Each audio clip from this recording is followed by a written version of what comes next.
Hello, everybody. It is Wednesday. Whoa, it's not Wednesday. It's Monday night. It's 7 p.m., January 27th, which means it's time for Iron Culture presented by Mass. I am here with the good Dr. Eric Helms, and a rare treat, we also have the good Dr. Mike Zourdos calling in from sunny, warm Florida, United States. Mike, long time no see. How's it going, man? It's been good. I've been trying to get back on here every week, and the powers that be keep shutting me out. But I kept knocking on the door, and here I am. Yeah, well, we are happy to have you. Helms, anything new in your neck of the woods? Doing okay?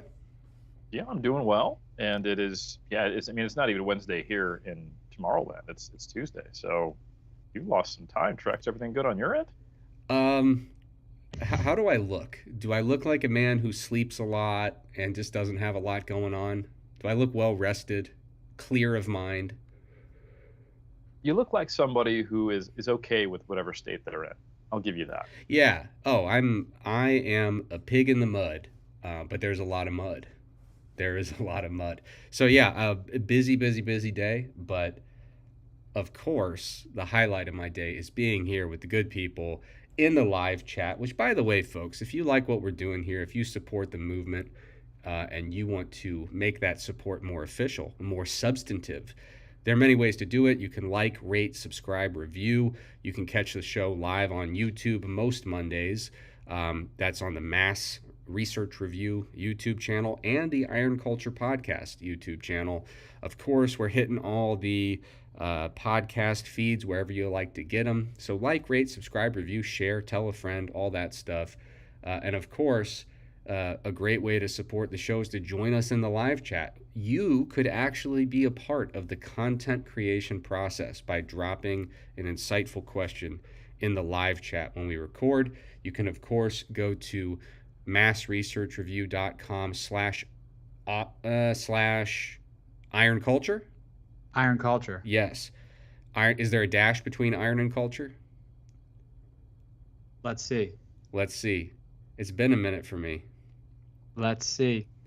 Come on, Mike. You made the webpage. It's going to be Mass Research. I did make the webpage, massresearchreview.com slash Iron Culture. Okay, with no dash between iron and culture. No dash, sir. One word. Okay. I haven't really advertised that link for a minute. So if you can't catch us live and you still want to submit questions, head to that link. You can submit questions literally 24 hours a day, 365 days a year. And then on leap year, you could do 366 if you like. We literally never close it. And then, of course, the best way to support us, the whole thing that makes this stuff work is the Mass Research Review. Every single month, we review the most useful, most practical, most important papers that come out, scientific research papers in exercise, nutrition, and adjacent topics. We review them, we pontificate on how you might use the findings of those papers, and we publish it the first of the month every single month. Within the Mass Research Review, if you join the Mass community, you're not just getting articles, you're also getting audio content, you're getting video content. It is a multimedia experience, and it helps you stay on top of your game, whether you are an enthusiastic lifter or someone who trains people for a living. All right. Let's see. Helms, you mentioned off air that there was some kind of bodybuilding news. I can't imagine that it's more earth-shattering than the college football news, but let's hear what you got, and then we'll compare and see who's more interesting. Easily more earth-shattering, and I don't even know what the news is, nor would I understand it if you told me. So this is coming from a position of high confidence, low knowledge, tip of the peak of Dunning-Kruger. I'm here for it. The World Natural Bodybuilding Federation announced last week that for the 2025 season, they're introducing classic bodybuilding. Now, this is big news because the existence of, and I know you're on one side of the fence on this, Trexler, with your history and some of these lesser-known organizations, the existence of classic bodybuilding as a division in natural bodybuilding is quite controversial. The prior position of the World Natural Bodybuilding Federation, which I largely agree with, was that natural bodybuilding is classic bodybuilding. And for those who don't know, classic bodybuilding, or the classic physique division, was instituted starting in 2012 or somewhere around there, I believe, in the enhanced realm, basically as a way to curtail drug use. And it instituted it using height and weight cutoffs for each weight so that the competitors could not get as big. And it was due to two reasons. One, because there was a genuine interest in more classic looking physiques, which is probably why natural bodybuilding is on the rise at the moment, and we're seeing an increase in that. Why Chris Bumstead became probably the most popular and well-known male physique athlete in the world, and recently retired after winning the title 6 times.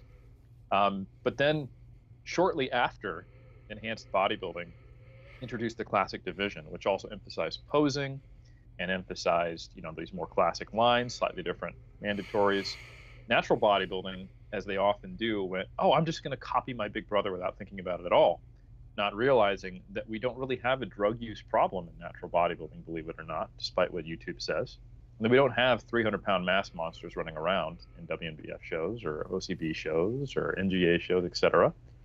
So it became this highly divergent division where it's completely different depending on the federation.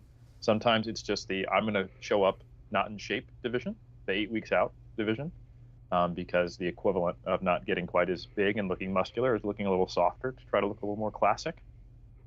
Sometimes it is the identical to the bodybuilding division with slightly different poses and trunks that hide my glutes division, which is another version of it. And sometimes it's we're going to emphasize posing, but it's basically the same. So it's been an interesting division that has been not super well consistently judged in natural bodybuilding and have been very divisive. And I think the fact that the WNBF is talking about implementing it is really interesting.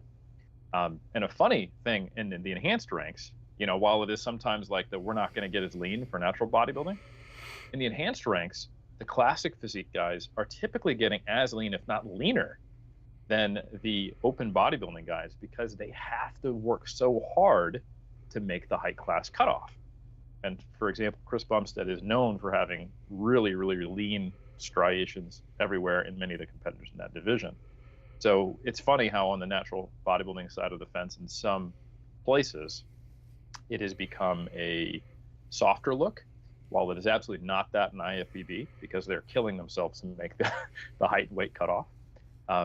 So it'll be really cool to see how the WNBF does it. I don't have final word on this, but my suspicion is that they're going to focus more on the posing side of it, which I think is really cool from a historical perspective, because classic bodybuilding, if you look at it from a historical lens, the classic quote unquote approach to bodybuilding was that the posing routine is actually a judged round, that there was more emphasis on presentation, and it had a little more of that art sport blend.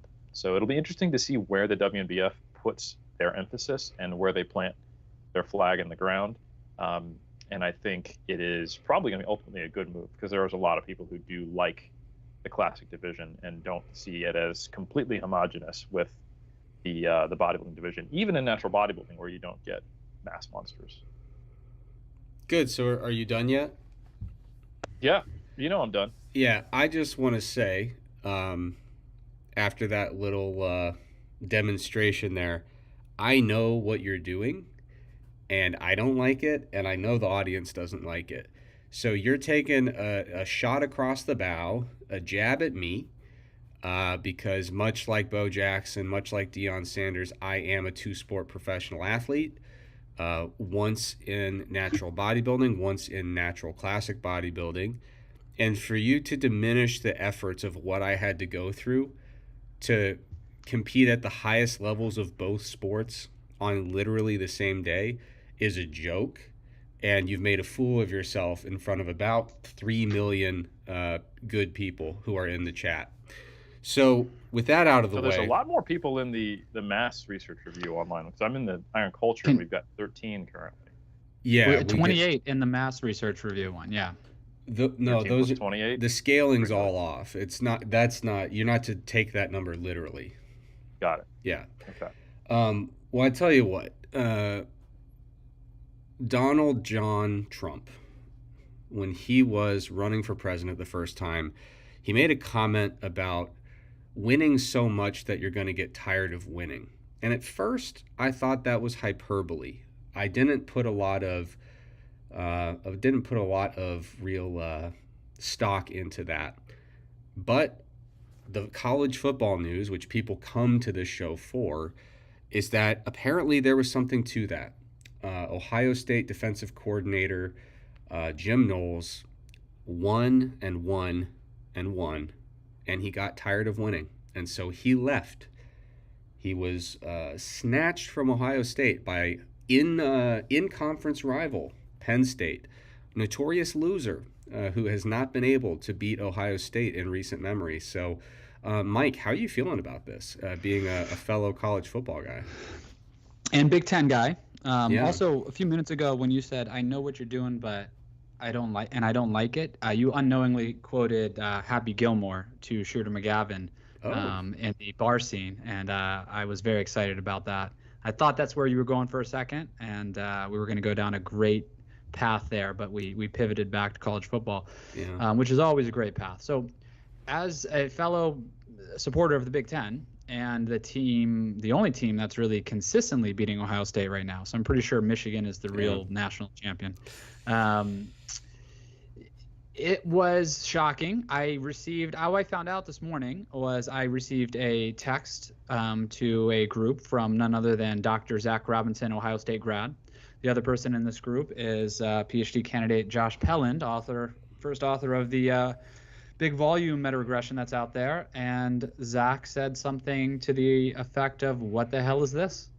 And so I immediately went and looked and found what happened. And I said, Zach, you'll have to explain to me why. And I specifically chose these words. Why, quote, would he make a lateral move in terms of title? And I chose that word title because I'm aware it's a step down. And the Ohio State fan that Zach is, knowing that I'm a Michigan fan, shot back, what do you mean lateral move? Yeah. Right? I said, no. Very touchy. So yeah. We went on about this morning for a little bit. So I have to imagine there was some strife there with the coaching staff at Ohio State. Ultimately, despite the terrible play calling against Michigan, which is what lost them that game, the offensive side stays. But in a bigger picture of this, Trex, if I'm Ryan Day, I got my championship and I am out. Wow. I leave this stress behind me. I don't want to deal with the NIL. I don't want to deal with the parents calling. I don't want to deal with all this. I leave. You got your national championship, and I get out of there. He's going to hang around, it looks like, and I wish him well, but I would have gotten out of there if I were him. But shocking to see Knowles kind of leave like this after a national championship and to a in-conference rival, as you said.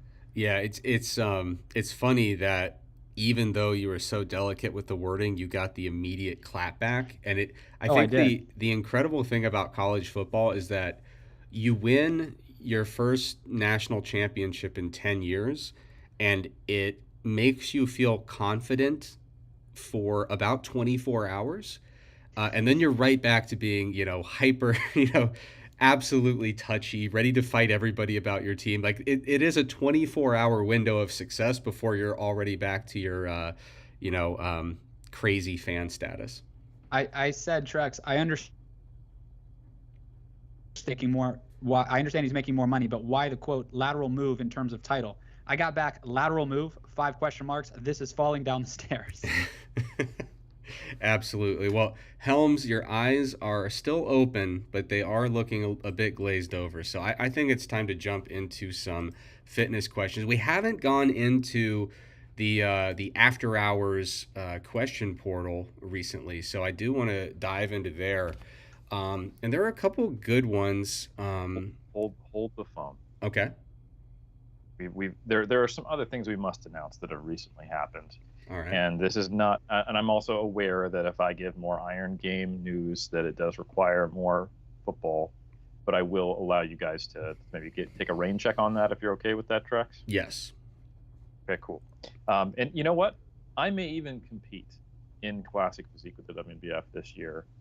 So that is just another olive branch to make this okay. And if I do, I won't say I pulled with Bo Jackson. I'll say I pulled an Eric Trexler, a Dr. Eric Trexler. Okay? Thank you. That's my agreement with you. The 2025 Sheffield did just happen. It was live streamed. It was huge. This is the invitational meet, the biggest meet outside of World Games and IPF Worlds, where to even get there, you have to be within a certain proximity to a world record and be from an underrepresented region, or be a wild card pick who's in that range, or to actually be a world champion. And you get 5,000 British pounds if you break the squat, bench, or deadlift world record in your division, your weight class. And additionally, it is ranked based upon the percentage above the world record. So it is a cross weight class competition. And I just want to give a huge shout out to both Agata Sitko as well as Kel Beckland, who both won their respective weight classes. And I think a historic aspect of the 2025 Sheffield, it is really showing how the sport has evolved. And now every aspect of the athlete needs to be optimized in order to be competitive at the highest level. Kel Beckland, you might know, was the last person who took a world championship off of Taylor Atwood back in the day in 2017 before his historic run. He did, of course, have a stumbling in 2023, but this is before Taylor Atwood became the most dominant 74 kilo lifter. Shell, who has world game titles as an equipped lifter, world championships as an equipped lifter, and also beat Taylor Atwood back in the day before he became the Taylor Atwood we all know, dropped down to 66 kilos and put up a world record total that was 106% of the world record, blowing the old 725 kilo record out of the water with a 770 at 66 kilos. Insane, mind-boggling, and it is a true outlier performance, and it shows you just how important maximizing one's body composition and the weight-making process is. Big shout-out to Kedrick Kwan, a guest of the show, current PhD student of mine, and probably the most sought-after nutritionist in the game right now. He was part of that process. And also huge shout out to Joe, who did all the work. And a very similar thing happened on the women's side. Agata Sitko, who has now world championship titles and world records across multiple weight classes. She has bench press world records, I think, in 3. She dropped down from 76 to 69 kilos. And she totaled, I think, just under 630 kilos at 69 kilos as a woman. She benched 158, if I recall correctly, at a body weight of 69 kilos, and she got 104% of the world record. And she beat herself from last year as a 76 kilo lifter. The first person to win 2 Sheffields in a row, because when you set the bar high, then you have to clear it again. So 2 examples of people dropping down a full weight class and being able to clinch that title by attacking quote unquote vulnerable world records and showing the importance of nutrition for powerlifting. So I'll leave it there. But those are big pieces of news. And the final thing I'll say that we can all get behind to unify us is science is going on right now. Big meta-regression that Dr. Refalo led, specifically looking at the impact of protein intake while dieting, relevant to what we just talked about, or its ability to help someone retain or even gain lean mass during an energy deficit, and the interacting effect there. Both myself and Dr. Trexler were co-authors on that. That dropped open access as an invitational review we wrote for the Strength and Conditioning Journal. We've got a post up on Instagram right now if you want to check it. It's a collaborative post. And we are going to have Dr. Refalo on the show in just about a week. So we won't get into it too much because we're going to hear it from the proverbial horse's mouth, if you will. And with that, I will shut up, Trex, and I'll let you take it from here. All right. Well, I tell you what, we do have people in the live chat asking us to elaborate and opine on that meta-regression with Dr. Refalo. As you said, Helms, we'll hear that straight from the horse's mouth pretty soon. So we're going to table that for now. There are some Instagram posts floating around kind of talking about what the findings mean or don't mean. But we will get into that, but everybody just sit tight so we can really give that paper and that question the attention and time it deserves. I'm going to call an audible. We already have enough awesome questions in the live chat. I want to dive right in there. And, last week we really fell short. We didn't really hit anything in the live chat. So I want to make sure we really do some work in the chat here. So let's see. Got a question from Dwight. I was out of town for 3 weeks. Only went to the gym once, stopped taking creatine, got COVID. A whole sequence going on here. I lost 7 pounds. Tell me it'll be okay and I'll gain the muscle right back. Zourdos, can you be a voice of reason? Can this gentleman, Dwight, expect a rapid and enjoyable bounce back from this 3-week series of events? What do you think? Dwight, are you good at chess by any chance? Am I good at chess? I'm just trying to think of other non-physical activities because I don't think there's any coming back. Oh dear. I think Dwight is. I'm sorry, buddy. I wish I could tell you, Dwight, it's going to be fine. Dwight, I have good news. You're going to be just fine. And all kidding aside, when you are away for a few weeks and you get sick, especially something like COVID, you feel that, hey, I am going to almost never get this back.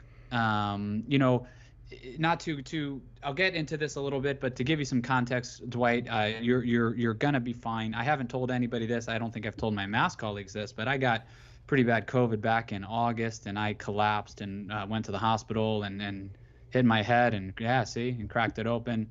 It was bad. It was middle of the night. Actually, the kid found me on the floor and had to get mom and we went there and it was rough. I was in rough shape, but Dwight, I had to take some time off, but I came back and got everything back. I'm in a different sport here, training for endurance sport.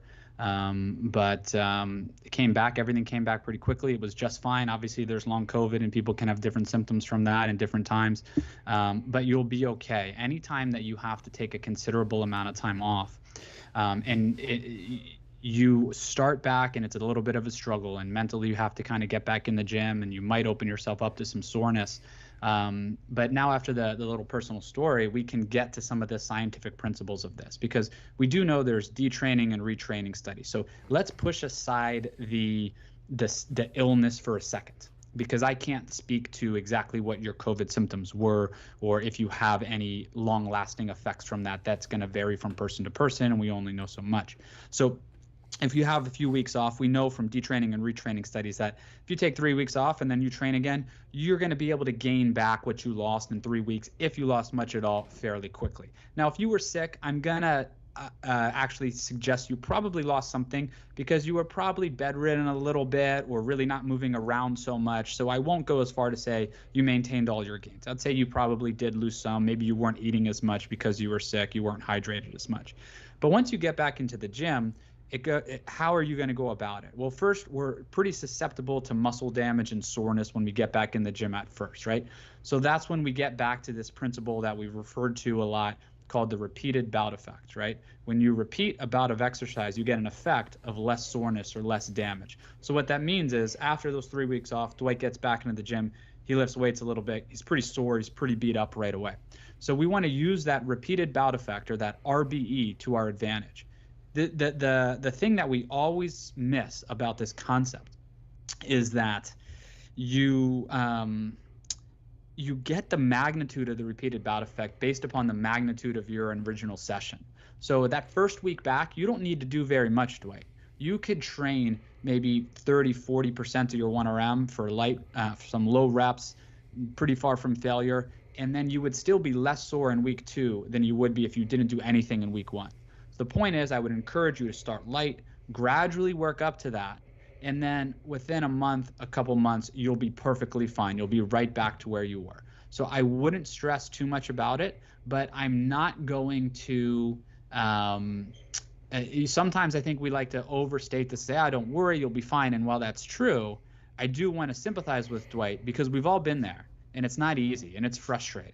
Right? And it's not just the fact that we feel like we've lost some size, we've lost some strength. It's the fact that just mentally, it's tough to not go to the gym, to miss out on that time, to know you're not there. So when you start back, start easy. You'll get the repeated bout effect. After a week or so, you'll feel like you want to really start pushing things up. So if you're starting maybe 5-6 reps from failure, maybe each week add a rep add one RIR, just gradually moving up, start really light, and you'll get back there on all the exercises you're doing. So it's not over. The most egregious thing I heard, though, is that you weren't taking creatine. You're going to need to get back on the supplements as soon as you can. But I hope you're okay. Hopefully you don't have any long COVID symptoms. But as someone that's been in that situation and had to take some time off for that, it's frustrating, but you'll get it back. Just work up gradually. Yeah, and as Mike Zourdos always says, if you have to choose between exercising and taking your supplements, take your supplements. I mean, they are giving you 80% of the gains that you might expect. So I really like that you highlighted that, Mike. Great point. You got it. Trex, there's yes. actually a question related to the repeated bout effect that might be a good one to piggyback off this in iron culture. Wow, what do they got? So they asked, is soreness a good indicator to use to determine appropriate session volume? If very low volumes like one set leaves you sore for 4+ days, is that enough? Or would you still recommend doing more sets? For example, one set of deficit RDLs makes my hams sore for 5+ days. Despite having RDLs in my program for over a year, is my RDL maximum recoverable volume 1 set per week? Are RDLs too fatiguing? Or should I do more volume to adapt? And that is from Killer Katibi 09, excuse me. And I think it's really important to acknowledge that there are multiple factors that impact the repeated bout effect. And it's not a static thing. You don't have a set delayed onset muscle soreness response. And probably the most useful study that's super applied that I would recommend you check out is one by Gomez and colleagues that came out in 2019. And it is titled, High Frequency Resistance Training is Not More Effective Than Low Frequency Resistance Training and Increasing Muscle Mass and Strength in Well-Trained Men. So these are legitimate intermediate lifters if you look at some of their stats, how long they've been lifting and their strength scores. And what's cool about this is it demonstrates the disconnect between the delayed onset muscle soreness response and the actual adaptations when you manipulate something that we know is not even that related to hypertrophy for the most recent meta-regression by the group that Pelland led out of FAU. They did not see a strong relationship between the frequency of training a muscle group per week and hypertrophy when you control for volume.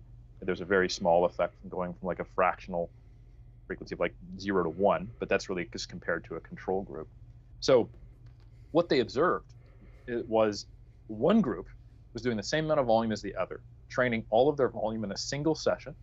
And then they had the high frequency group that spread that volume across 3 sessions. So it was basically a full body split versus a quote unquote body part split. And and they had data at week 1, week 4, and also week 8. And these are well-trained lifters, so they have been doing these movements. When you look at week 1, you see very similar soreness scores out of 10 in the chest, elbow flexors, elbow extensors, thigh, and calf as you do in week 8. They only go down a very small amount. So the scores range from 4 to 7.5 in the chest in the low frequency group and 4.5 to 7 from week 1 to week 8. But in the high frequency group, doing the same amount of volume, they were at 0 on average with a score range of 0 to 0.5 by week 8, but the same level of adaptation. So I think it's really important to use this data to contextualize what can DOMs tell us. And DOMs will tell you that that muscle group was involved, but it probably doesn't act as a proxy for the stimulus. It might be a proxy for the change in the stimulus. So if you were to go from 5 sets to 20, even if you had a relatively high frequency, you'd probably be sore. If you went from a 3 RIR to forced repetitions with a partner spotting you, you'd probably be more sore. So there are conditional ways which DOMs can tell us this, but the actual adaptation itself is not going to be directly related to it. And you could take the same volume on a muscle group that you've been doing forever and simply spread it out across the week, and you might get a reduction in soreness, but still have the same stimulus. So I think it's just really important to understand the interaction of those effects. Absolutely. I was going to say, Helms, this is certainly an oversimplification, as all things are when they're a one-word answer. But when people ask me, is soreness, a proxy for muscle growth? I say no, and they say, well, then what does it represent? And usually my single-word answer is novelty.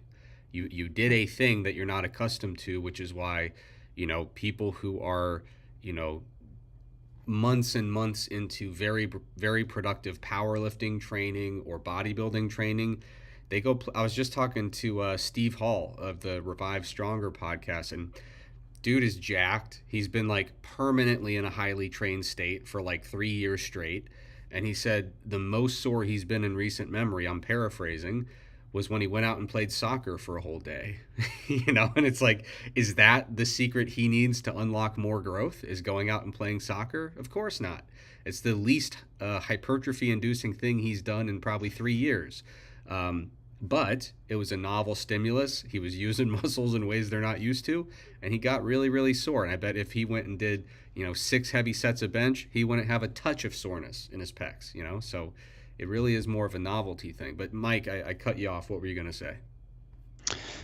Nothing. Just to, draw some parallels and piggyback off of what Helms said, is to really get down even more practical about this, is just always be careful about how you allocate your volume, right? And so when Eric's talking about splitting it up a few days of the week, if you're only training it once a week, maybe split those sets up over to 3 days per week. But I'll go a step farther. And so the commenter specifically mentioned Romanian deadlifts. And so this trains the muscle at very long lengths. And so that exercise specifically is going to open someone up to more soreness. So if you do bench press regularly, it's unlikely to kind of, go along with what Trex was saying about Mr. Hall, that you're going to have fatigue or muscle damage and soreness that you're going to have from the bench press on a regular basis if you're training it with a decent amount of volume. But every time you do RDLs, you might feel a little something just because of the length and position that it puts you in, and the training a muscle through long length. So it's not just allocating volume in terms of, hey, I was doing 6 sets, so now I'm going to do 2 sets of this on Monday, 2 sets on Wednesday, and 2 sets on Friday. But it's also being just very cautious about where you're placing certain exercises within a week. So let's say you do a lot of machine-based work and then early in the week, and then on Fridays is typically when you're going to do your barbell squats, if you do those once a week, whatever you're utilizing. And on Wednesdays, you're always doing some sort of RDLs before that. Well, that's not a great place to put the RDLs in there, because you're putting them maybe only 48 hours before you're going to squat. And that squatting is a movement where you're probably a bit more concerned about performance and the load that's on the barbell, whereas on your machine-based movements, you're not as concerned.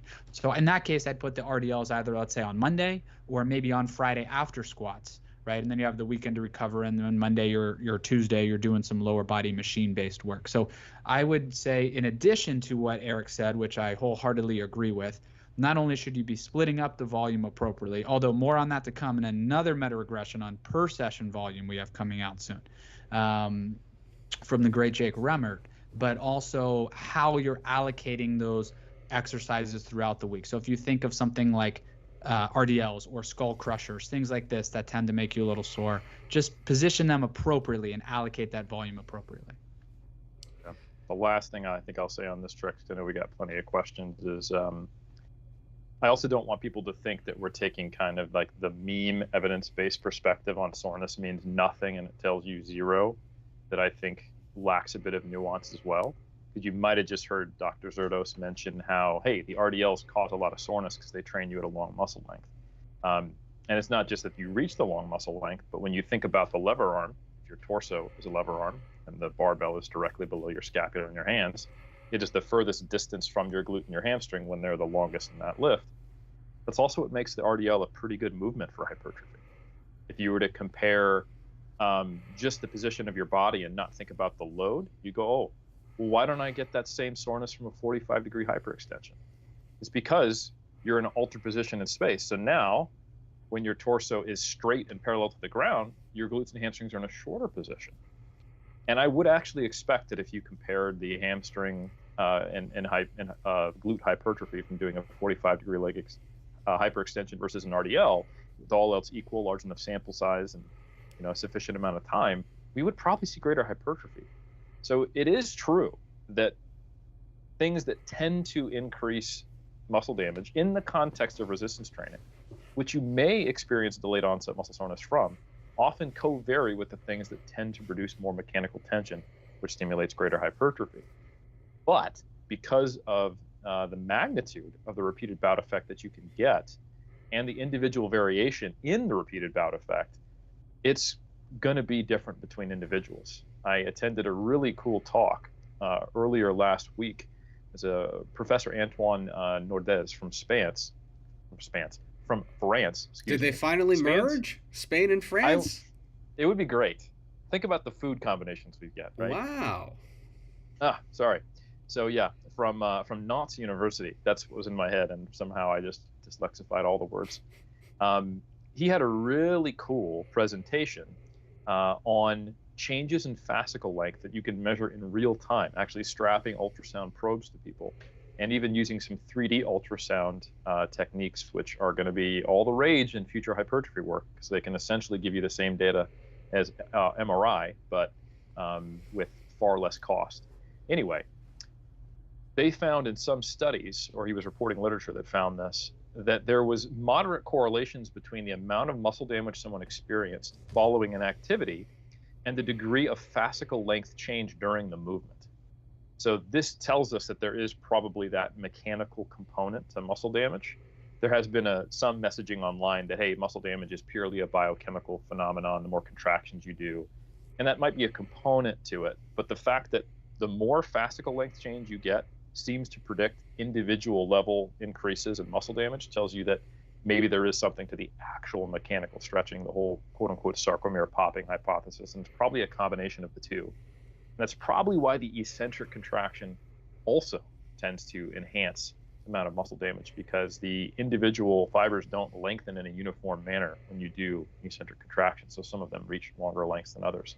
So anyway, cool stuff. And muscle damage does co-vary with mechanical tension, but it is not a perfect one-to-one, and that's why we probably shouldn't use delayed onset muscle soreness, especially between individuals, but not even necessarily within an individual if you're seeing those changes in activity and novelty, like the two doctors I'm with talked about, as a way to predict like hyper. And I've had similar questions come my way about, like, is the pump predictive of hypertrophy? And as we were talking about recently, I'm not sure we really know that yet, but maybe your student's project will shed some light on that. But, you know, what I usually tell people is, like, if you're going into the gym and you're trying a new exercise, by default, we're introducing novelty. And if you want to know, am I really stimulating the muscle I was going for here?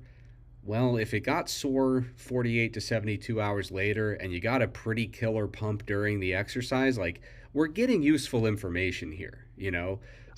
However, you know, you probably shouldn't decide once the soreness isn't as severe when you keep doing that same exercise over a 16-week period, I guess it's not working anymore, right? So like you said, Helms, soreness isn't telling us nothing, but we have to very carefully contextualize what information are we getting from this. And sometimes it's just, hey, you just did a thing that you're not used to doing. You know, you just played soccer and that's new for you.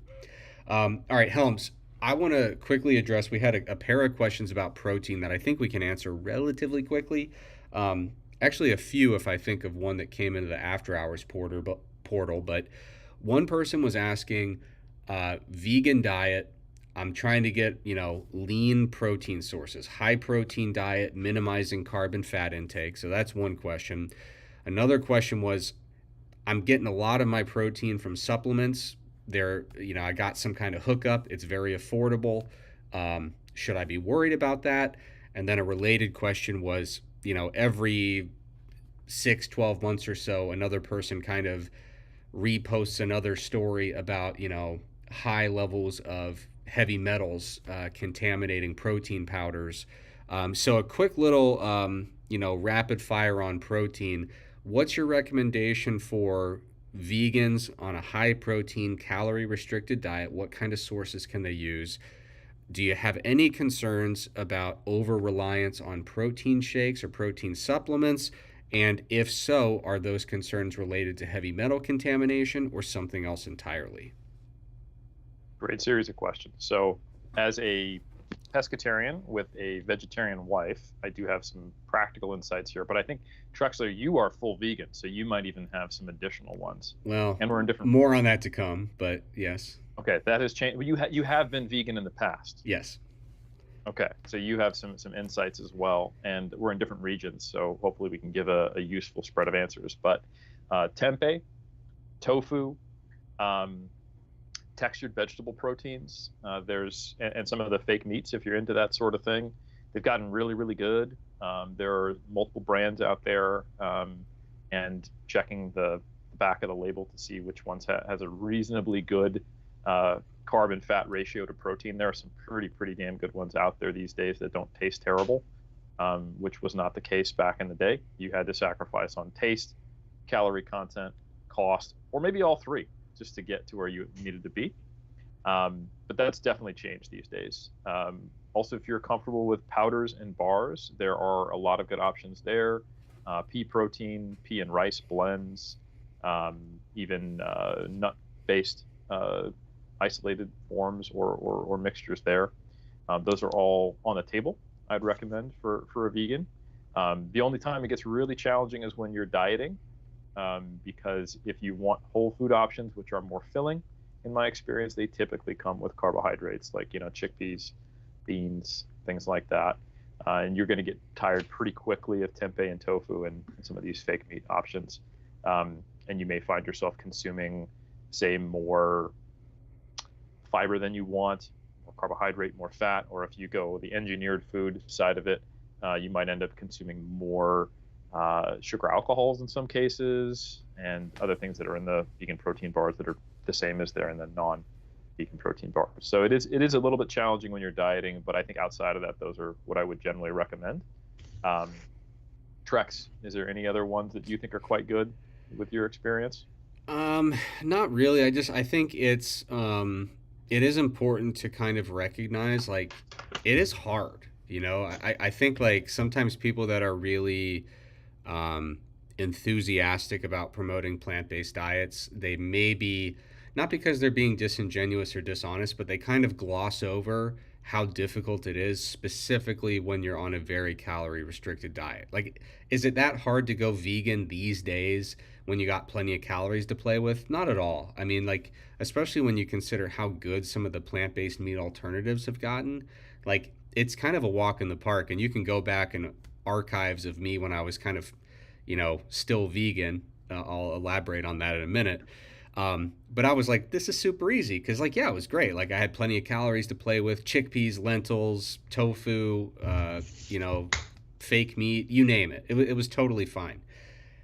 Having said that, I've talked previously about how, like, I have been taking a medication that causes, like, a lot of weight gain and a lot of, like, serious appetite elevation. And it got to the point where I was like, I need to start, like, trying to stop the bleeding here and restrict my calories. And through the course of that, I did reintroduce dairy just to make my life a little bit easier.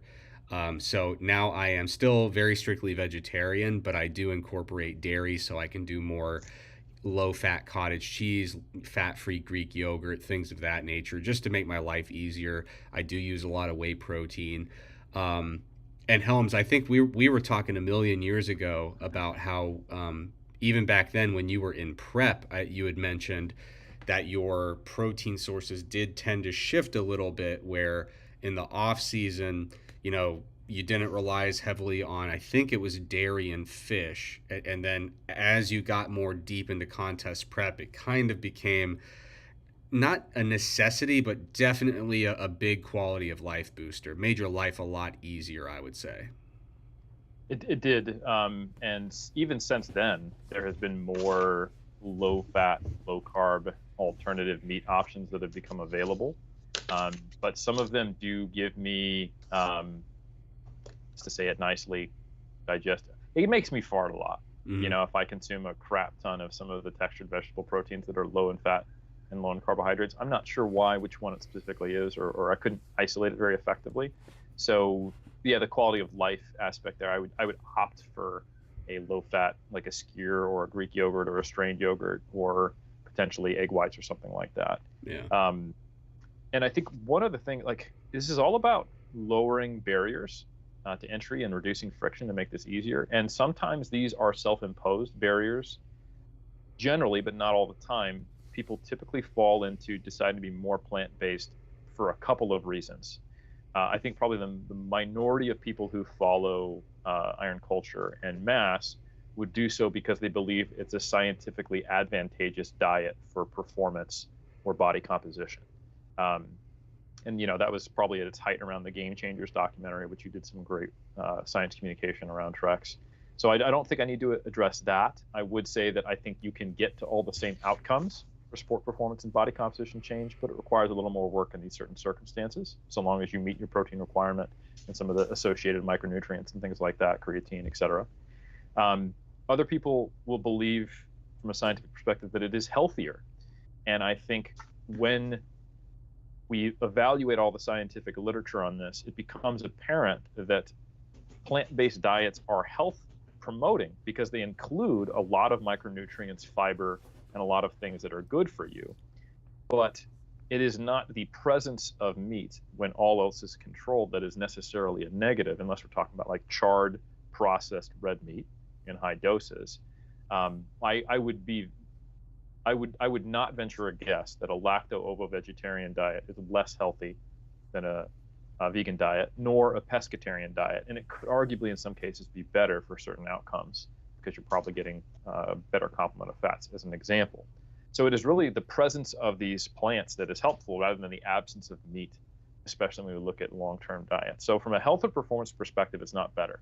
So some people, if that's their main reason for becoming vegan, they are trying to avoid meat because they have a belief that it's harming their performance or harming their health.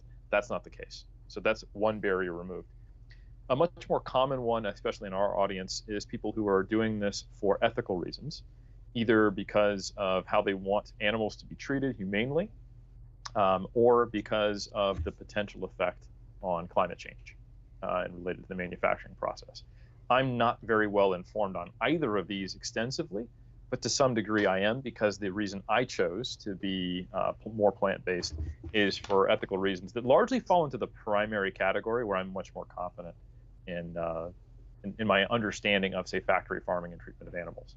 So, hey man, just so you know, if you want to know the real truth and the real science about climate change, I'm going to email you some pamphlets tonight. It's going to blow your mind. Thank you so much, Trex. I appreciate that. I will absolutely open that email. The ethical side of things, typically you'll see a relatively uniform approach of vegans of anything that has to exploit, use, or use anything from animal products. It's a no-go. With some people even going, I'm not going to use honey. I think it's important to maybe have a little more nuance there. If you're concerned about the treatment of animals, if you're concerned about certain impacts on the environment, do the extra step and educate yourself on some of these things, because there are in some cases where the ethical argument is more flimsy. A great one you pointed out, Trexler, is whey protein. It's essentially a byproduct of the dairy industry that's going to occur regardless. And that is sold at cost, basically, and that's basically where we get all of our whey. It's going to be produced no matter what, until we get to a point in society where everyone goes, you know what? I don't want to participate in the dairy industry, which we're not at yet, folks. Yeah. Until cheese is abolished, whey is going to be around. 100%. So I would venture a guess that you are probably not contributing to the consumption of animal products or the continuance of the dairy industry by consuming whey. And it is really hard to make a case ethically why you shouldn't consume it. And that, if you're like, hey, I'm vegan plus whey, man, it makes all this stuff a lot easier. So just putting that out there. So those are some of those. Sometimes when I have clients or people asking questions, I try to carefully interrogate their why behind it, because sometimes I encounter certain beliefs that may not be backed by. I'm not trying to change their beliefs. I just want to make sure that the beliefs are founded in accurate information, if that makes any sense. And the last one I'll say, there is a persistent belief that soy is somehow harmful to men, that it promotes estrogen-like effects, or that it can, hamper body composition.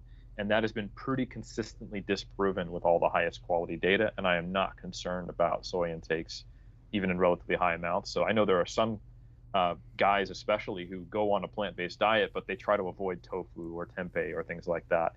And it just makes it harder on them. And they think they're being evidence-based. And you can find some old data, but it's not very high quality and it's not up to date. And if anything, the effects are neutral to positive. All right, good stuff. Now, just really quickly, I do want to make sure we get to a bunch of questions in the chat here. So, Helms, do you have major concerns if someone tells you that maybe they're having 4 servings a day of protein supplements, as a major source of their daily protein? And would that differ if they were getting plant-based protein supplements versus animal-based protein supplements? Major concerns, no, but I would actually want to know a little bit more. So the supplement industry is not homogenous. There are lower versus higher quality supplements. In most cases, if you're on the lower quality end and you're consuming a whole bunch of protein supplements, you're going to know it, because if they include bars and certain formulations of powders, you're getting a lot of sugar alcohols and potentially other non-nutritive sweeteners and other ingredients, which for many people, at least in that type of dose and frequency, are going to produce a fair amount of gastrointestinal discomfort. So if you're not experiencing a lot of gas, you're not experiencing any kind of GI discomfort, all good. The other thing that's a little more, I don't know, insidious sounds way too dramatic for this, but I'll say insidious just because I'm a dramatic person. There are some pretty low quality protein supplements, and protein quality as a blanket statement is generally not something I care about if your dose is sufficiently high. But if we're talking about 80% of your intake coming from something like collagen, then I'm starting to go, Or if it's the same vegan source that is not like a full complete source. Like, even though pea protein is really, really good in terms of its branched chain amino acid content, I think is low in lysine, Trex? I'd have to check. I'm not sure. This is what we have Google for. Go ahead and Google it. But one of the essential amino acids, pea protein, is relatively low in, even though in the context of a big diet, it compares really favorably to like whey protein in terms of its digestibility, its speed, and its content of the branched chain amino acids, and leucine content especially. But I do think it's either low in methionine or lysine. I can't remember which. But anyway, if you're getting a single vegan source that's not soy, or it's not a blend, like sometimes you'll get quote unquote vegan's whey, which is like 30% rice, 70% pea protein. Like, if you're getting that all the time and they're complementary sources, not a problem. So you need to look at the specific product. And then the final component to that about heavy metals, I actually just don't know enough about that. I have not looked into the data on heavy metal contamination in supplements, what regions that's common in, and even if you do, say, third-party batch testing or like label testing, whether they even look at that, or if they're just looking at, say, banned substances or other things that are not supposed to be there. So I unfortunately don't. I'm not a well-informed enough science communicator on that topic to speak to it. Yeah, I know that there are some third-party testing services that do consider that, and they do include that in their kind of testing protocol. So if you're very concerned about it, you can go that route. My understanding last time I looked into this was that it is, and I will acknowledge this as being more of a plant-based biased guy, it is slightly more of a concern when you're using plant-based protein sources as the protein source in the powder, because it ultimately comes down to, as I understand it, that the heavy metal composition of the soil in which that protein source was grown. But the last paper I looked into on this found that for the vast majority of proteins that they tested, we're talking about being well below what they consider dangerous levels in terms of the heavy metals, unless you're going, way above great shirt, Helms, for the YouTube viewers. But it only becomes a concern when you are getting a really, really massive amount of your protein from it. But having said that, okay, here's a little curveball I'll throw into the mix. Helms and Mike, you're aware of the nutrition literature. How many times have we seen studies where people, their entire diet is coming from supplements, right? The entire diet in some of these studies is, here's a protein supplement, have this 4 times a day. That is now your diet. Now, are they giving them, 250 grams a day of protein? No. But at the same time, we are talking about like 4 doses a day of protein supplements. And in those types of studies, we don't see really any meaningful prevalence of adverse events related to, chronically consuming only protein supplements for sometimes up to like 6 months. So, theoretically, they're probably using very high quality products in those kinds of studies, but the general point still holds. It's something that's worth looking into if you decide like, hey, I'm going to do 140 grams a day of protein from plant-based protein powders. Yeah, it's probably worth digging into it and maybe going for a brand that you really, really trust in terms of stringent quality control standards. But yeah, the real answer to that question is a little bit murky. I wish I could tell you thumbs up or thumbs down, but it's somewhere in between. Can I chime in on this? If you insist. Well, I don't feel welcome, but I'm going to do it anyways. Which is a couple things to say here.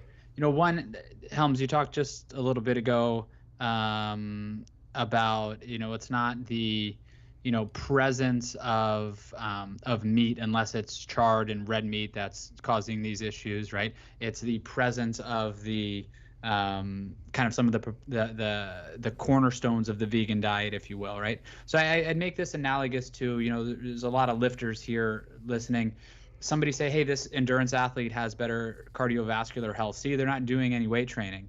Well, it's not the lack of weight training that's leading to the cardiovascular health. It's the endurance training. In reality, think how much healthier they would be if they also did weight training, right? Think about the individual that does weight training. Hey, they're so strong, yes, but look at the other aspect they'd get. So I look at it from that lens as well. Also, when I heard the supplement question, hey, this person is just having supplements 4 times a day, assuming they're not exceeding, heavy metal content, and I'm familiar with some of the data Trex was referring to, and I don't believe most of the products that were tested in some of these studies are exceeding that limit. My question is, why is this person doing this, right? Are they fearful of any other foods? Are they so beholden to this, what they've heard? Maybe it's whey 4 times a day, and it's I have to have this, high quality, fast digesting protein so frequently, and they think that for some reason that's what's necessary. So my question would be why, and what else are they missing out on, especially micronutrient wise, because they're not deviating from this plan at all, from doing that. And then what is what are some of the downstream effects if you're just having so much volume of, let's say powder and water? That's a lot of liquid. What is that doing to your satiety, and how is that affecting everything else that you're taking in? So my question to that person, my answer first and foremost would be no, in terms of I think the protein is fine and the protein quality is fine, and I agree with Helms' comments on protein quality. But why are they doing that? Is that because they have some fear of something else? And then what is that doing to downstream effects, things like satiety from taking in that volume of liquid? And is that affecting their other food consumption and potentially micronutrient consumption? So it could have some other downstream effects if they're not sure why they're doing that. But in isolation, I don't view the protein as a problem, but it's what else could stem from this. So that's my contribution to the discussion. Actually, it's a really important contribution, and it actually dovetails nicely into the last protein question I see from Nick Dosh. I've been having an intra-workout smoothie with carbs and protein. I have had previous symptoms of EOE. Is that a gastrointestinal symptom? EOE? Can one of you guys look that up real quick while I? Never heard of it. With in my milk life. Protein. I've been introduced hydrolyzed whey into this to build a tolerance. Thoughts? I've been having this smoothie my whole training career. I'm a competitive natural bodybuilder and an MSU student. I have this intra because of the struggle eating around training, which is, I think, directly to your point, Mike. I have 10 grams of hydrolyzed whey, 10 grams of a pea brown rice protein blend, and 8 grams of egg white protein powder. I want to be able to have whey again because of its superiority compared to other proteins. So those are 2 things where I think, Nick, potentially your beliefs about the importance of the superiority of one protein source, and 2, about the importance of eating around training, that might be driving a behavior that may not be necessary or doing much for you that does seem to have a negative consequence. Do we have a definition of EOE? We do. It's inflammation of the esophagus. Esophageal. Okay, got it right. All right. So yeah, I think if you're experiencing EOE and these I guess, relatively high GI tract symptoms related to what you're doing. And it's based upon, thank you, Nick Bird. He also popped in the definition in there.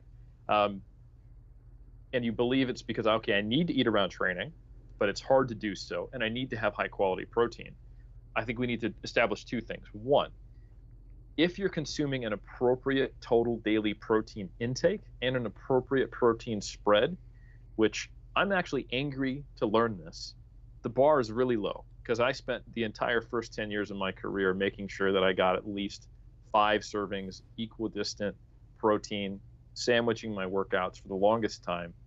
Now I just do it habitually without thinking about it, because I've been bodybuilding since, well, let's say I'm old, and I don't have to do anything about it. But we don't have very convincing data that once you're getting a roughly even protein spread across 3 meals per day or more, that there's going to be any potential benefit because of the digestion time course of what happens when you're eating all of the other things we eat besides protein, and therefore the appearance of amino acids in the blood and all that stuff. We also seem to see a plateauing effect. And if I'm being generous and shifting it up because you're a bodybuilder, and I think here's the highest it would be. Like if we look at the most recent meta-regression, I believe it's by Lopez and colleagues, or is it Nunez? I'll look it up really quick. It's a 2022 meta, and you can just look visually at the systematic review and meta-analysis of protein intake to support muscle mass and function in healthy adults by Nunez and colleagues, published 2022. We've talked about breakpoint analyses back in the day on the paper by Morton and colleagues that I was a part of. We're going to be talking about this deficit next week. There's the Tagawa paper in 2022. All of them seem to consistently find that as you go higher and higher and higher, there's big diminishing returns. And I think the easiest one to look at is if you look at the continuous analysis in this paper by Nunez in 2022, it probably has the best combination of statistical modeling, inclusion criteria, most recent, most studies in it. There's essentially what looks like to be a flat line if you look at the slope between 2 to 3 grams per kilogram of protein intake, and this is in the state of a surplus. And again, to be really clear, Tagawa found like at 1.3, the slope starts to flatten out a lot. But maybe if you get all the way up into that 2 to 3 gram range, there's something going on that could be cumulatively beneficial. But we're talking about a trivial to small effect size at most. So if you're anywhere in the range of 2 to 3 grams per kilogram of protein intake, I would argue you're taking in plenty to not be concerned about the quality of the protein. And then I would argue, so long as you're getting in at least 3 roughly even boluses of that total amount or more, then you don't really need to worry about the timing around training, unless you're somehow shifting your nutrition to be really, really far away from it, which I wouldn't recommend. So like if you were training 5 a.m. in the morning, but you also skipped breakfast and you ate all of your meals, starting at 1 p.m. until say 9 p.m., maybe that could be an issue, maybe. But outside of doing something like that, you might be creating a scenario where you're creating a problem for yourself. And just knowing that, hey, outside of getting at least 3 and at least 2 grams per kilogram of protein, I am good to go and I can ease up. I don't need to have anything during. I don't need to have specific protein sources. This may make your life a lot easier. And I know when I heard this information and I saw the data, even as a science communicator, I had pushback against it because of the effort I put into the timing and the dose and the quality forever. But I can tell you now, more than a decade afterwards, with just having those kind of being my cornerstones and doing that with all my clients, talking 100 plus people to the stage, it's not going to make a difference, and it will make your life easier. And it'll be much better to train without having, like pain in your esophagus or in your gastrointestinal tract. So hopefully that helps. Hopefully I've freed you of some things, and you can look back on all the things you've done as a bodybuilder and realize that not all of them are necessary, and hopefully find some acceptance in that, like I eventually did. All right, good stuff. Now, there's 2 questions left that have really caught my eye, and I specifically want to get Zourdos' take on these. It's such a treat to have him here. He is the rare guest. We need to bring him back more often, but I want to throw a couple questions at Zourdos. They are both generally about training, and I think they're both questions that Dr. Zourdos is uniquely qualified to answer. So the first one is, if I'm making the same strength progress on my lifts, doing high volume or low volume, so either way I'm making the same progress in strength, Is the underlying muscle growth likely the same when we're looking over the course of months, i.e., past the neurological adaptation phase? First of all, it is a treat for you to have me on. I'm glad that you recognize that.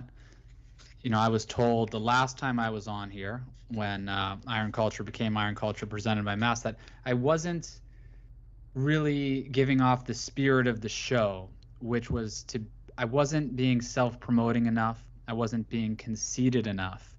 So now that I'm back here tonight, I'm glad that you've recognized that it is your honor that I'm here, and I appreciate you. Actually, I don't appreciate you saying that. You should say that, and I'll go ahead and crush these questions and save the episode from all that nutrition talk. So now that I've thoroughly been here in the spirit of the show, you know, Trex, I did see this question earlier, and I jotted down a few things about it. So first, if someone's making the same strength progress doing high volume opposed to doing low volume, I'm not too surprised at that, right?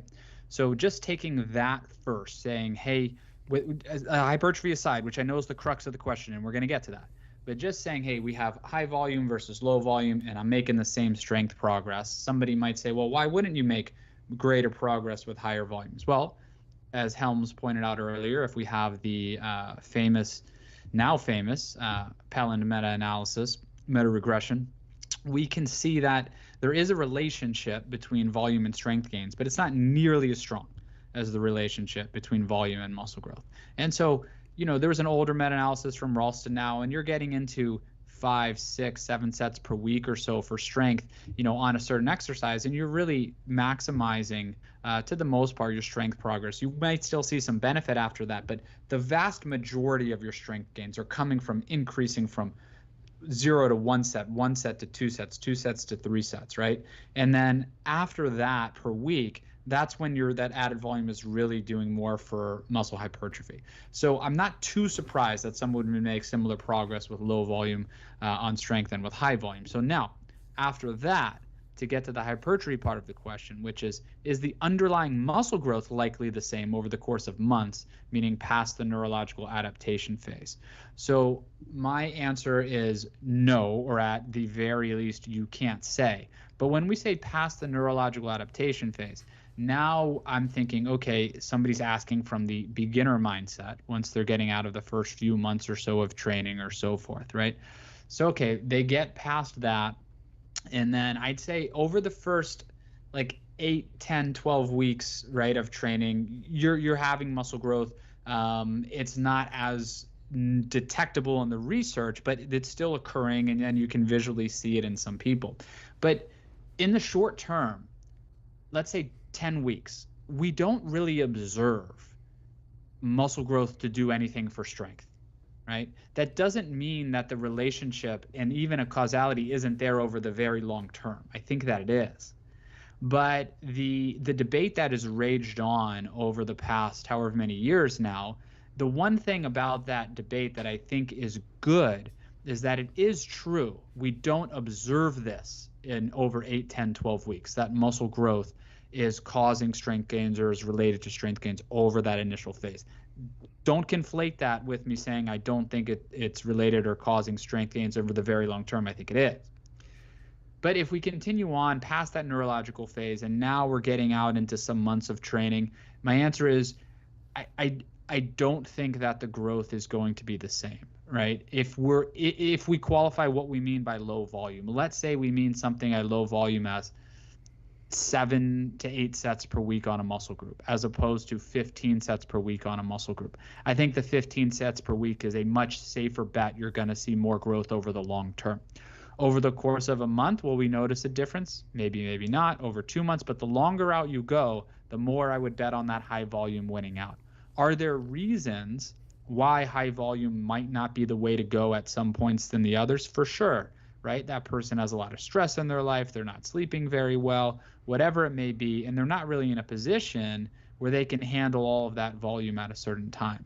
So to answer the question directly, if strength gains are the same as high and low volume, I would not take that to mean that gains in muscle are also going to be the same during that time. It's very possible that you would grow more with more volume, even if that didn't augment your strength. Also, it's important how you get that volume. Strength is specific. So if you're doing a certain magnitude of volume, let's say on the barbell bench,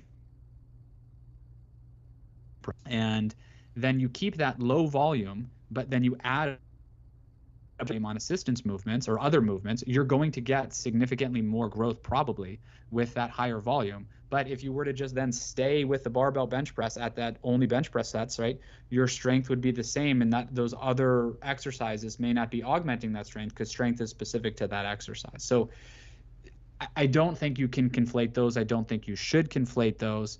I think you should view in the bigger picture, if you train for strength, you might get muscle growth as a byproduct of that training, right? If you train for muscle growth, you will get strength as a byproduct and perhaps as a causal factor of that training.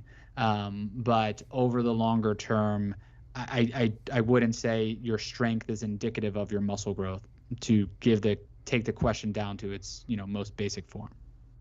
All right, good stuff. And Mike, while I've got you here, I've got another one that I think relates really closely to the meta-regression by Pellin, specifically on the volume side of things. So we got a question from someone who said they're curious about volume recommendations from a lot of science-based fitness influencers. They're giving out a lot of recommendations, but isn't that only useful if you have no training history? So I think the question is basically, when we are giving someone a recommendation about how much volume they should do, is it really possible to do that without knowing their training volume history? Should our recommendation be highly specific to their training history? What do you make of this question and the idea of setting a kind of, roughly speaking, one-size-fits-all kind of quantitative suggestion for how many sets per week someone ought to do in order to achieve a certain level of growth? Yeah. So we can go about this a few ways, and I think this is a really important question, not just for volume, but for really anything that we're trying to communicate. Because we can get into this game which is technically correct, of saying, oh man, it's really hard and almost impossible to be able to give a recommendation because we may see some differences between individuals. We also need to figure out what somebody was doing previously, what's their history, what do they have going on right now, how much time do they have to train, what's their diet like, are they stressed with school, are they stressed with work, all of these things. But I do think there's merit to giving a general guideline threshold for somebody to start, because otherwise everything just becomes so esoteric and there's almost no gauge of where to go. So I think it's appropriate to be able to say, and by the way, I don't think the meta-regression or a study's job is to tell somebody how to train, right? That should almost never happen. You see a mean outcome in a study, 0 people may have actually gotten that mean outcome, right? That's what the mean outcome is, right? So it's just pooling all of these findings together. But I think it's okay to have a starting point, right? So it's okay to say, hey, somebody says, hey, I have some general training background, not a lot of training background, but what do I need to do to gain some muscle? What are you doing now? I'm training a couple days a week. All right, let me tell you what. I want you to go in and I want you to do about 8 to 10 sets per week on most of those muscle groups. It's probably a great place to start for that person. Then they can progress from there. What I do is I would start a little conservative. That way, you're probably not going to overstress the person with anything. If it's way too easy, then you can go up from there. If it's too much, it's not going to be way too much because you started kind of on the bottom end of those guidelines. Then you can pull back. Maybe you need to allocate volume a little bit differently. You can ask some questions and figure out why. So yes, ideally, if you're coaching somebody, you have somebody that you're meeting with, whether it's in person or whether it's online, and you have a whole battery of questions that you're going to ask them, right? What's your training history? How long have you been training? How many sets per muscle group do you do per week? Then you have to also have to ask the question, is what you're getting even reliable, right? We know in dietetics, a 24-hour dietary recall is the gold standard, but not always reliable in and of itself. So I do think that having a starting point is okay, as long as a communicator, you couch that appropriately and you say, listen, this is where we're going to start. It does depend on these other factors. So ideally you would ask these things, but if you have nothing else, you're looking to go get in the gym today, you've been training for a few months, start somewhere 7-8 sets per week on a muscle group, see how you feel. You're going to progress. It's not going to make them weaker or smaller by doing that for a week or two. Then if you feel better, you can go up from there. So I do think in anything, if you want to get started in any sport, in anything, there's general tenets and recommendations where you can start. So I think that's okay, as long as we communicate them and qualify them appropriately, caveat here, caveat there. But it's okay to give somebody a place to start. But nobody's saying you should go out and do exactly what we see in these meta-analyses. And I saw another comment in here real quick about how, we talking about volume going up and up and up in these meta-regressions, and then people kind of go on forever with that. I don't think that's what these meta-regressions are saying. I think people are missing a lot in the Pelin meta-regression, and we had Josh on here, the pretty significant rate of diminishing returns that we see, right? So much of the increase in muscle growth is coming from these early increases, right? 1 sets up to 5 sets, up to 10 sets, up to 15 sets. And after you're getting past that, 18 sets or so forth, you're really, there's a good table in there about efficiency tiers. You really have to, once you get in these higher volumes, increase a lot of sets to really make it worth your while.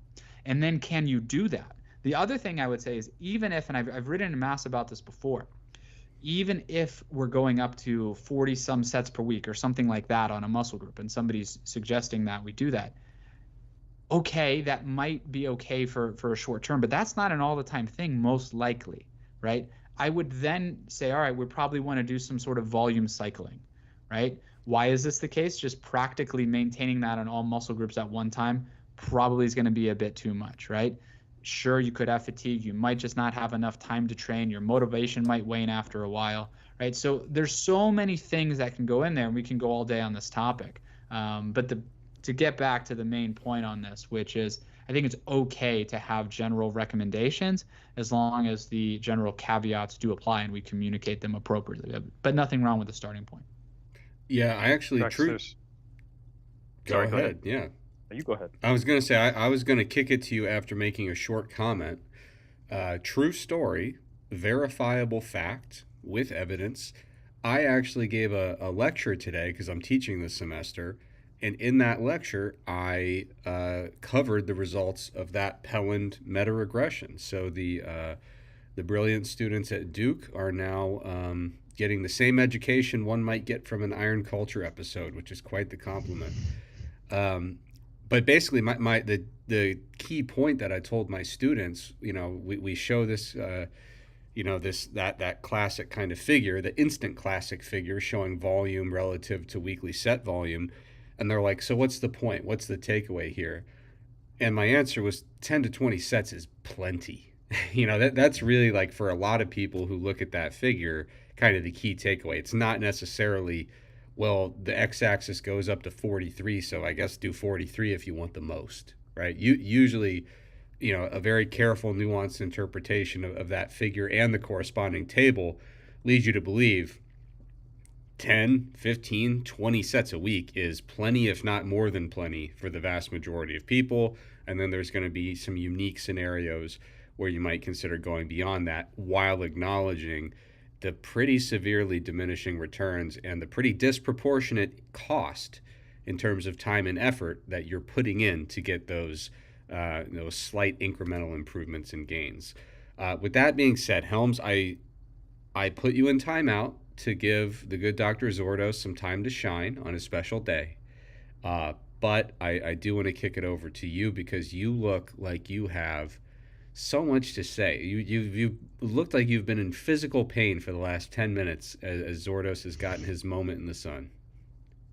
That had nothing to do with me having something to say. It's just anytime Zourdos speaks for a while, I just find myself in that space. I'm sure it's just correlated, not causative. But I remember when this question came in, I think it was actually 2 weeks ago, correct? It's probably, or something, maybe last week or 2 weeks ago. And I specifically remember the wording of it. And I had an impression that they might have misinterpreted something about the methods of the meta-regression. I could be wrong, and it might have just been, they typed it up on YouTube quickly. But I think it's just really important to understand that this was a meta-regression that included about 60% of the studies on trained individuals and about 40% on untrained. And so the question about how does this apply to anyone with a training history, I think it's important to understand probably 600 of the 1,000-ish participants that were included in this meta-regression did have a training history. And just due to sampling variance across all the studies that are represented by that general trend, and especially if you look at the sub-analyses on only trained or untrained participants, it still holds true despite that. So on average, we pluck a random person out of the world, and we bet money on giving them some amount of volume along this meta-regression line. We would expect on average to see a representative response, all else equal, which is a really tough thing to wrap our human brains around. That whole all else equal thing means that literally everything else is the same, because this is not only volume producing this trend line. This is everything and the effect of volume in isolation. So anyway, I just think that's an important point. The way that they, I should say, determined these effects was looking at a mixed population group, trained and untrained individuals. And they also actually used data from another meta-analysis on control groups to figure out what is like the true baseline, the effect of multiple measurements in someone not training, to see, okay, that is what we're bootstrapping 0 sets to, then compare. So some of those potential methodological things may not have come across. It's not just a study of untrained participants with no training history. This is that relationship even in people with a training history. Absolutely. Well, I tell you what, guys, we have, I believe, in my opinion, done a good deed for the chat. I think we've done it justice. We've answered quite a few questions from the live chat. Helms, if you want to look and see if there's anything else that you want to address in there, please feel free. Take a moment to do that. But while you're doing that, we are going to kind of wrap up here. We'll have either 0 or 1 more questions to chat about. But in the meantime, I want to thank everyone who joined us tonight. It obviously means a great deal to us. We sincerely appreciate the fact that people take time out of their Monday night to spend about 90 minutes with us to talk science, talk fitness, talk training, talk shop. It never gets old, and we never become accustomed to the fact that people are willing to set aside that time and join us and be part of this community. So thanks so much for joining us as always. We will never take it for granted. Helms, how are you feeling? You feel like we did enough, or you got 1 question left?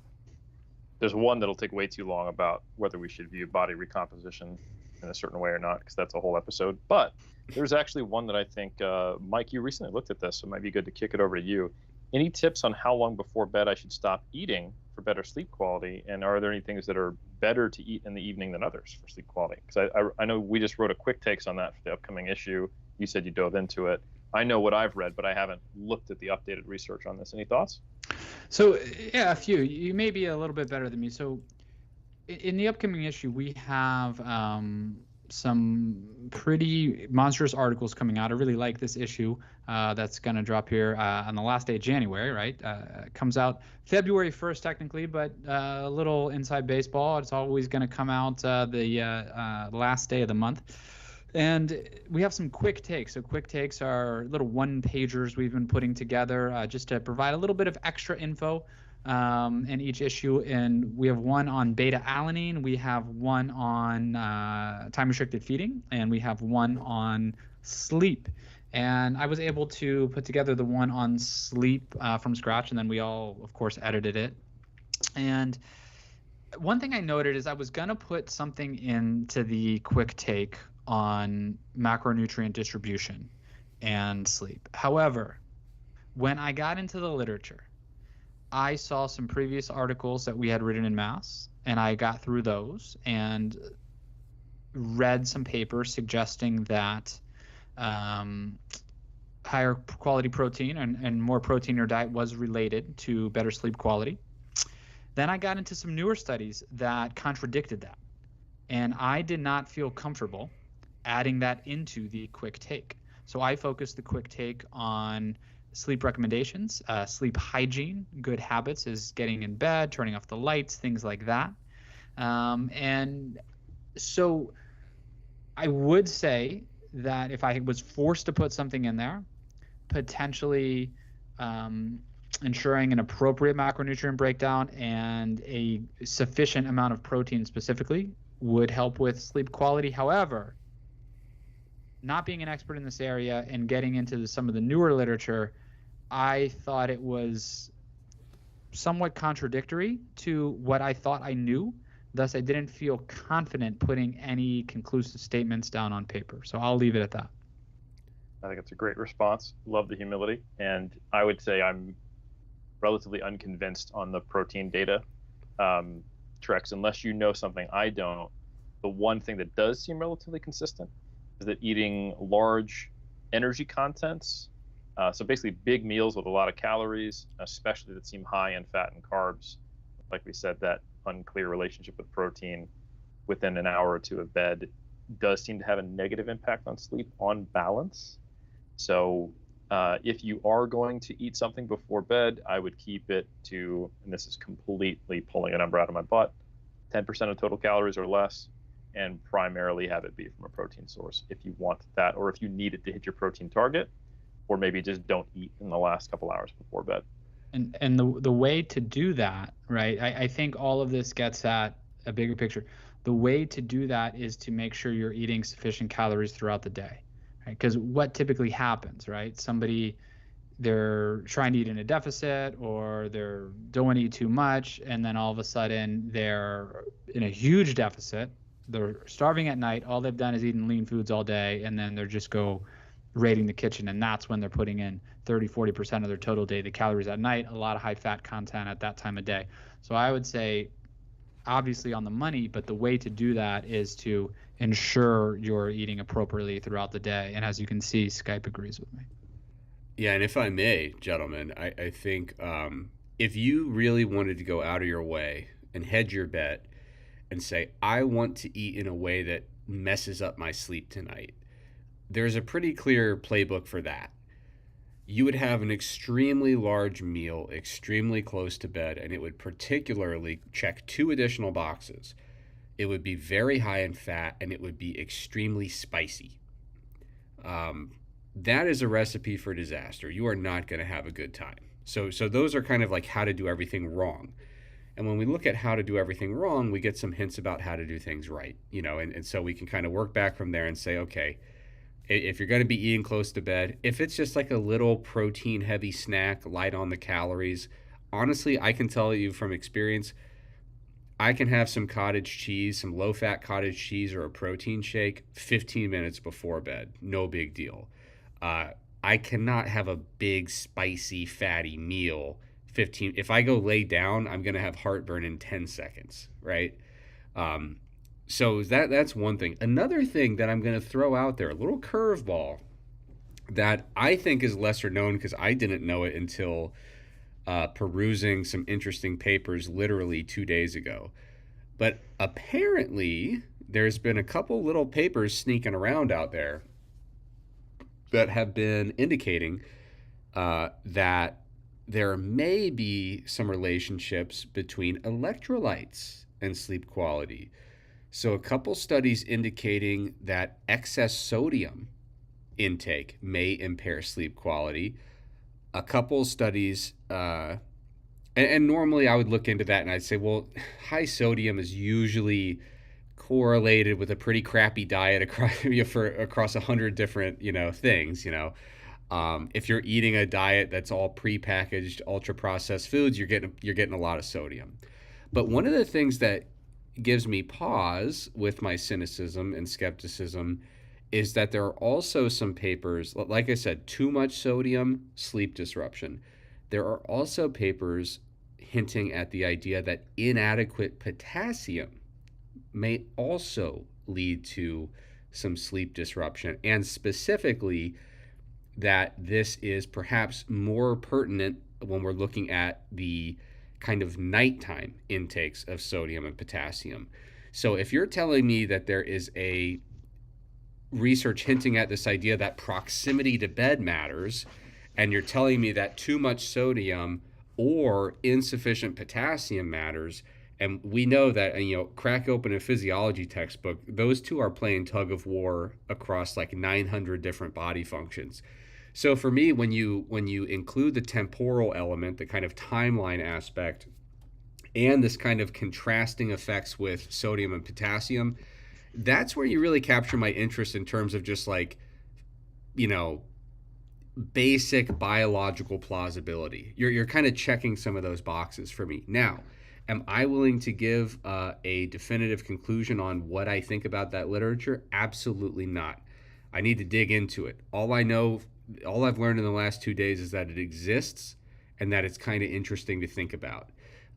Someday, mark my words, I will dig into that and provide a more definitive perspective on whether or not I think it's legit. But here's what I will say. If you were like a hyper sleep quality maximalist and you were really struggling with poor sleep quality, and like people in my family have really struggled with sleep issues, they've done sleep studies, and the doctors are like, we don't know what's going on, and we've done all the sleep hygiene stuff, and we've messed with even the more speculative elements of what to eat and when relative to sleep.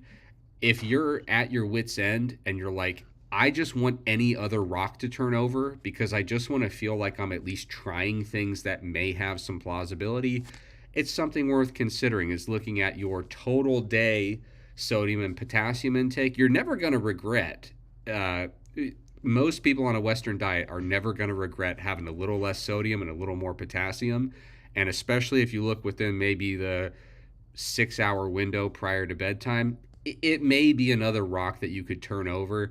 I'm not promising you a doggone thing because I haven't read that literature closely, but it's something that came across my desk. And as science communicators, I think some of the value that we deliver is by saying, I absolutely read this data until it had nothing else to tell me, and I am telling you definitively how I feel about this. That's part of it.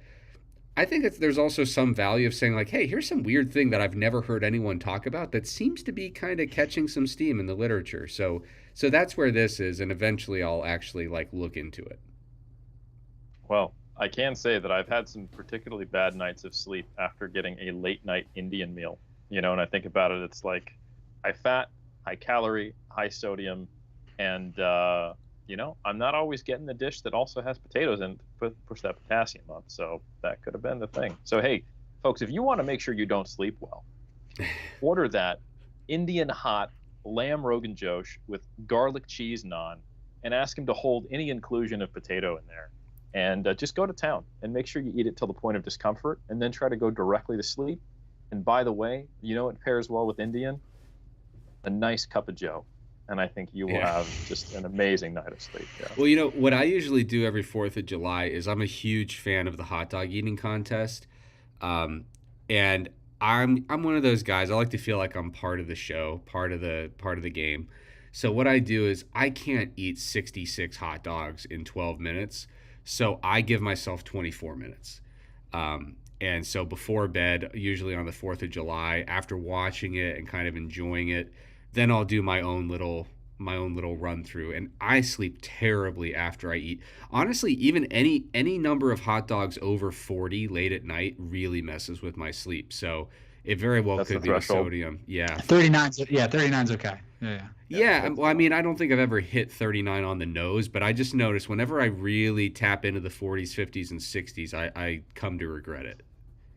But anyway, all right, folks, I think that does it for tonight's show. Once again, I want to thank everyone for joining us. I want to thank the good Dr. Zourdos for a special guest visit here. We will be back. Helms, tell me, are we with Martin 1 week from today? Is that correct? I'm almost positive we are. Yeah, so I believe, and will that be live with Martin? I am almost positive it will be. Wow. So we may have a special treat there. I believe this upcoming Monday we're going to be live at 7 p.m. with the good Dr. Martin Refalo, and we'll be talking all about the latest protein paper that we, the three of us, published. Mike, we would have loved to include you, but Martin insisted. Yeah, he said absolutely not. So. And he was correct, because I wouldn't have had anything to add. Well, Good there you decision go. by him. So yeah, everyone, thanks so much for joining us. Hope you have a fantastic week, and we will be back in 7 days.